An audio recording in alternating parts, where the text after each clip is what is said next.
Sri Kuberan TV அனைத்து நேயர்களுக்கும் திண்டுக்கல் அரியன் சினிமாவின் பணிவான வணக்கம். நாம் புது வருடத்திற்கு பலன் பார்க்கிறோம், தமிழ் வருடத்திற்கு பலன் பார்க்கிறோம், ஆங்கில வருடத்திற்கு பலன் பார்க்கிறோம். வருட கிரகங்களான சனி, குரு, ராகு, கேது இவை அனைத்திற்குமே பலன்களை பற்றி நாம் பேசிக்கொண்டு வருகிறோம். ஆனால் பொதுவான ஒரு வழக்காடல் ஒன்று, தை பிறந்தால் வழி பிறக்கும். ஆனால் அந்த தை பிறந்தால் யார் யாருக்கு வழி பிறக்கும், இதை பற்றி நம்ம இது வரைக்கும் அதிகமாக பேசினதே இல்லை. அதனால் இந்த தடவை அதை பற்றி உத்தராயண புண்ணிய காலத்தினால் கிரக நிலையின் காரணத்தினால் ஏற்படக்கூடிய விளைவுகளை பற்றி நாம் இங்கு பேசலாம் என்று தான் இருக்கிறோம். இந்த தை மாதம் விருச்சிக ராசியிலும் கடக லக்னத்திலும் பிறக்கிறது. லக்ன ஏரி நட்சத்திரம், சந்திரன் ஏரி நட்சத்திரம் இரண்டுமே சனியின் நட்சத்திரமாக இருப்பதுங்கிறது ஒரு அற்புதமான ஒரு விஷயம் என்று கூட நாம் எடுத்துக்கொள்ளலாம். காரணம் என்னன்னு சொன்னால், சனி பகவான் இந்த வருஷம் பெர்த் யோகியாக இருக்கார். இந்த தை மாதம் பிறக்கு நேரத்தில் கண்டம் நாம யுகம், அதில் சனி பகவான் பெர்த் யோகியாக இருக்கிறார். சந்திரன் அவயோகியாக இருக்கிறார். அந்த சந்திரன் அவயோகியாகி நீசமடைந்திருப்பது பொதுவாக ஒரு நல்ல விஷயம் என்று தான் நாம் எடுத்துக்கொள்ள வேண்டும். இந்த வருடம் தை மாத பிறப்பு என்பது பொதுவாகவே உத்தராயண புண்ணிய காலம் என்பது மிகவும் மகத்துவமிக்க காலம். ஏன்னு கேட்டால், தட்சிணாயன புண்ணிய காலத்தில் முடியக்கூடிய நேரத்தில் இறைவன் மக்கள் தொகை, பூமியின் பாரத்தை குறைப்பான். பல உயிர் சேதங்கள் நடக்கும். உலகம் பூரா எங்கெல்லாம் என்னெல்லாமோ நடக்குது. நம்ம இந்தியாவில் நடந்தது தான் நமக்கு தெரியுது. அப்போது அந்த உத்தராயண புண்ணிய காலம் என்பது அப்போ சூரியன் துலா மாதம் சொல்லக்கூடிய ஐப்பசி மாதத்தில் நீசமாகி அதிலிருந்து சிறிதாக பலம் பெற்று அவர் மகர ராசியில் சந்திக்கக்கூடிய மகர சங்கராந்தி என்று நாம் எல்லாம் சொல்கிறோம். அந்த மகர சங்கராந்தி என்பது உத்தராயண புண்ணிய காலத்தின் ஆரம்பம். உத்தராயண புண்ணிய காலத்தில் தான் பல மேன்மையான தன்மைகள் எல்லாம் நடக்கின்றன. அந்த உத்தராயண புண்ணிய காலத்தில் தான் பீஷ்மர் கூட தன் உயிரை மாய்த்து கொள்வதற்காக காத்து கொண்டிருந்தார். உத்தராயண புண்ணிய காலத்தில் யார் ஒருவருக்கு மரணம் நிகழ்கிறதோ அவர் உண்மையிலே சற்று புண்ணியவான்கள் என்றெல்லாம் கூறப்படுகிறது. அயன தர்ப்பணம் பண்ணும்போதும் அப்படி தான், தட்சிணாயன உத்தராயணம் பிறந்த பிறகு தர்ப்பணம் பண்ணணும்னு சொல்லுவோம். அந்த வகையில் பார்க்கும்போது 15ஆம் தேதி 15/1/2026 அன்றைக்கி காலையில் தர்ப்பணங்கள்லாம் பண்ணணும் எல்லாருமே.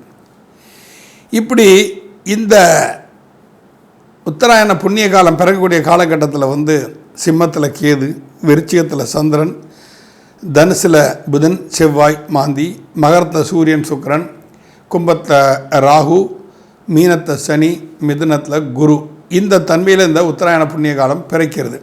இந்த நிலையில் 12 ராசிகளுக்கும் என்ன என்ன நிகழ்வுகள் நடப்பதற்குண்டான சந்தர்ப்பங்கள் இருக்கின்றன என்பதை நாம் வரக்கூடிய பதிவுகளில் பார்ப்போம். சிம்ம ராசி நேயர்களே, உங்கள் ராசியில் கேது அமர்ந்திருக்கிறார். 7ஆம் இடத்தில் ராகு. ராசியில் கேது, 7இல் ராகு என்று சொல்லும் பொழுது, கணவனாக இருந்தால் மனைவி மூலமும், மனைவியாக இருந்தால் கணவன் மூலமும் சில தேவையற்ற வாக்குவாதங்கள் நடப்பதற்கு சந்தர்ப்பங்கள் இருக்கின்றன. ஏன்னா உங்கள் ராசிநாதன் 6ஆம் இடத்துல மறைகிறார். இந்த மகர சங்கராந்தி உத்தராயண புண்ணிய காலம் பிறக்கக்கூடிய இந்த காலகட்டத்தில் உங்கள் ராசிநாதன் உங்கள் ராசிக்கு 6இல் மறைகிறார். பொதுவாகவே ராசிநாதன் மறையக்கூடாது. எந்த ராசியாக இருந்தாலும் ராசிநாதன் மறையக்கூடிய காலகட்டங்கள் அவ்வளவு நல்பலன்கள் நடக்காது. அந்த மாதிரி தன்மை தான் இங்கே இருக்குது. மேலும் விரையாதிபதி சுகஸ்தானத்தில் உட்கார்ந்துருக்கிறார். அதுவும் எப்படி, நீசமாகி உட்கார்ந்துருக்கிறார். அப்போ இந்த மாதிரி தன்மையில் என்ன நடக்கும்னா, உடல் ரீதியான உபவாதைகள் வருவதற்கு சந்தர்ப்பம். இந்த மகர சங்கராந்தி சிம்ம ராசிக்கு கொஞ்சம் பின்னடைவுன்னு சொல்லலாம். காரணம் என்ன, அஷ்டமத்து சனி வேற நடக்குது. 8ஆம் இடத்தில் சனி பகவான் அமர்வு, 4ஆம் இடத்தில் சந்திரன் அர்த்தாஷ்டம சந்திரனாக அமர்ந்திருக்கிறார். அப்போ அர்த்தாஷ்டம சந்திரன் என்ன, ஒரு ஆசிலேஷன் மைண்டு கண்டிப்பாக இருக்கும், ஒரு குழப்பம் இருக்கும். நம்ம பண்ணுறது சரியாக தப்பாக தெரியாது, பண்ணிவிட்டு என்ன தப்பு பண்ணிட்டோமோன்னு நினைக்கக்கூடிய சூழ்நிலைகள்லாம் உங்களுக்கு வரும். இந்த சிம்மராசிக்காரர்களுக்கு இந்த மகர சங்கராந்தி என்று சொல்கிற உத்தராயண புண்ணிய காலம், தை மாத பிறப்பு என்பது சற்று சோதனையான காலகட்டங்கள் என்று தான் நாம் இங்கு சொல்ல வேண்டும். உங்கள் ராசிக்கு 2ஆம் அதிபதி மற்றும் உங்கள் ராசிக்கு முழு யோகாதிபதி, அந்த முழு யோகாதிபதியே பாதகாதிபதியாக வர்றார் செவ்வாய். அப்போ அவர் வந்து 5ஆம் இடத்துல இருந்து பூர்வ சார்ந்த உட்கார்ந்துருக்கிறார். அப்புறம் குழந்தை பிறக்கும், ஆண் குழந்தை கண்டிப்பாக பிறக்கும். ஆனால் ஆண் குழந்தை உடல்நிலை கொஞ்சம் தேர்றதுக்கு கொஞ்சம் சிரமப்பட்டு தான் அந்த குழந்தை எல்லாம் தேரும். அந்த மாதிரி தான். ஏன்னா 5ஆம் இடத்துல வந்து மாந்தி வேறு அமர்வு இருக்குது. அப்போ இது வந்து என்ன செய்யணும், 5இல் மாந்தி இருந்தால் பித்திருக்கள் தோஷம் என்று நாமெல்லாம் சொல்லுவோம். அப்போ அந்த பித்திருக்கள் கடமையை வந்து நீங்கள் கண்டிப்பாக செய்ய வேண்டும். அப்பா இல்லாதவங்க திலோகமம் செய்து கொள்வது மிகவும் சால சிறந்தது. இந்த சிம்மராசிக்காரர்களும் தான். தாய் தந்தை இல்லாதவர்கள் அட்லீஸ்ட் தந்தை இல்லாமல் இருந்தாலே அவங்க வந்து திலகோணம் செய்யக்கூடிய அதிகாரம் அவர்களுக்கு வந்து விடுகிறது. அதை செய்வது வந்து மிகவும் அற்புத நற்பலன்கள் கண்டிப்பாக கொடுக்கும். ஏன்னா ஏற்கனவே உங்கள் ராசிநாதன் சூரியன் பித்திருக்காரகனாகி அவன் வேறு 6ஆம் இடத்துல போய் அமர்ந்திருக்கான் சுக்கிரனோடு சேர்ந்துக்கிட்டு. அப்போ உங்கள் முயற்சி ஸ்தானாதிபதியும் 10ஆம் அதிபதியாக சுக்கிரனும் வந்து 6இல் மறைவதால் பொருளாதார பிரச்சனைகள் வருவதற்குண்டான சாத்தியக்கூறுகள் நிறைய இருக்கின்றன. அப்போ பணம் கையில் இருப்பு இருந்தால் அதை வந்து சேவ் பண்ணி முயற்சி பண்ணுங்கள். இல்லைன்னா நம்பிக்கையானால மனைவிட்டையோ அப்பா கிட்டேயோ அம்மா கிட்டேயோ அவங்க பேர்லையோ பேங்க்கில் போட்டு வச்சுருங்க. கையில் வச்சுருந்தேன்னா எப்படி கரையுதுன்னே தெரியாது. அதுக்குன்னு ஒரு ஸ்பெஷல் செலவு பிளான் பண்ணி வரும் உங்களுக்கு. கையில் ரூபா இருந்தால் அது நிறைய பேருக்கு அந்த மாதிரி அமைப்பு அமையுது. ஒரு 20,000 கையில் சேர்த்தாலும் சரி ஒரு மெடிக்கல் கொடுக்க வேண்டி வந்துடும். ஒரு 50,000 சேர்த்து ஒரு 2 வீலர் செகண்ட் ஹேண்டில் கூட வாங்கலாம்னு நினைப்பாங்க. ஆனால் ஒரு 20,000 30,000 கையில் சேர்த்துருப்பாங்க. எமர்ஜென்சியாக உடலுக்கு பாதிக்கப்பட்டு அந்த செலவு செய்ய வேண்டிய சூழ்நிலை வரும். சில பேர் இந்த காசு சேர்ந்தால் நோய் பின்னாலேயே வரும். இது மாதிரிலாம் நடக்குது. இந்த மாதிரி தன்மையெல்லாம் சிம்மராசிக்காரங்களுக்கு கொஞ்சம் எச்சரிக்கையுடன் இருக்க வேண்டிய ஒரு காலகட்டம்னு சொன்னால் அது மிகை ஆகாது.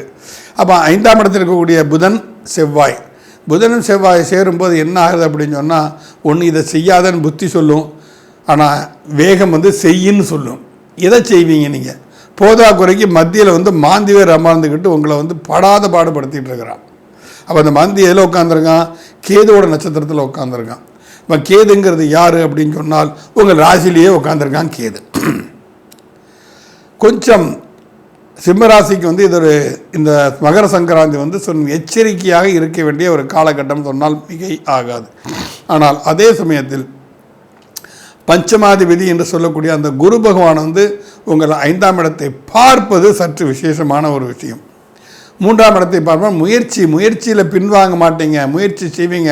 ஆனால் அந்த முயற்சியினால் அந்த காரியம் சாதிக்கப்படக்கூடியது இல்லையா என்பதை சிந்திப்பதில் நீங்கள் சற்று தடுமாற்றம் கண்டிப்பாக அடைவீர்கள். அதில் பல விபரீத தேவையற்ற நிகழ்வுகள் நடப்பதற்குண்டான சாத்தியக்கூறுகள் இருக்கின்றன. ஆகவே சிம்மராசிக்காரர்கள் எல்லாருமே என்ன பண்ணணும் அப்படின்னு சொன்னால், கண்டிப்பாக துர்க்கை வழிபாடு கண்டிப்பாக பண்ணுங்கள். சூரிய நமஸ்காரம் பண்ணுங்க, ஆதித்ய ஹிருதயம் படிங்க, நவகிரக சாந்தி ஹோமம் பண்ணுங்க. இந்த நவகிரக சாந்தி ஹோமம் பண்ண நாங்கள்லாம் வந்து கோசாலை வச்சுருக்கோம் திண்டுக்கல்லில். அப்போ திண்டுக்கல்லில் கோசாலை வச்சுருக்கோம். அந்த கோசாலையில் வச்சு நாங்கள் ஹோமங்கள்லாம் பண்ணுறோம். உங்களால் வர முடியல, வந்தால் ஒரு 4,000 5,000 செலவாகுது.